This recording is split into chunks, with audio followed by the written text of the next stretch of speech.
আজ বিকেলের পর হঠাৎ হাজব্যান্ড আর মেয়ের আবদার, আজকে রাত্রের ডিনারে অন্য কিছু বানাও। মানে এমনি তো সাধারণত আমাদের রাত্রের ডিনারে রুটি কিংবা ভাত হয়ে থাকে, তো বললো আজকে আর রুটি আর ভাত খাবো না, অন্য কিছু বানাও।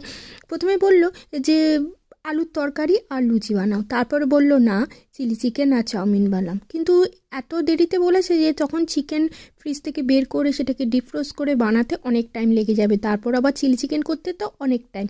যদি সেটা সকাল থেকে তার প্রিপারেশান নিতাম তাহলে আর আজকে হয়তো করে দিতে পারতাম। তারপরে আমি ভাবলাম কেন সেটাকে টুইস্ট করা যাক, তাই জন্য ভাবলাম চাউমিন করে দিই, তার সাথে চিকেন দেবো। তো চিকেন অল্প একটু চিকেন বের করে নিলাম, তাতে সেটাকে গরম জলে রেখে দিলাম, তো গলতে বেশিক্ষণ টাইম লাগলো না।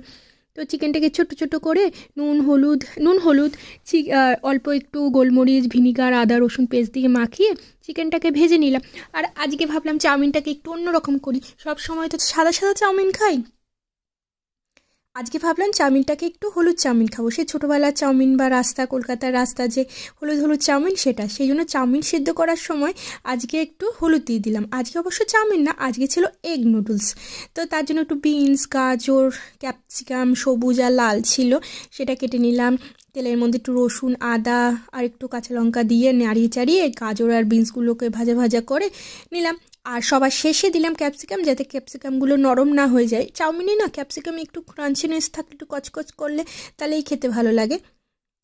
তো যাই হোক, এর মধ্যে আবার চাউমিনটা দিয়ে দিলাম, আর সব রকম সস দিলাম, soya sauce, tomato sauce, chilli sauce, অল্প ভিনিগার, নুন টুন দিয়ে মাখিয়ে ব্যাস তৈরি হয়ে গেল মিশিয়ে দারুণ। আর একটু এগও দিয়েছিলাম, এগ চিকেন চাউমিন। এটাই ছিল আজকের ডিনার। তো আজকের মতো টাটা, বাই। কেমন লাগলো জানিও, ভালো লাগলে লাইক শেয়ার কমেন্ট করো।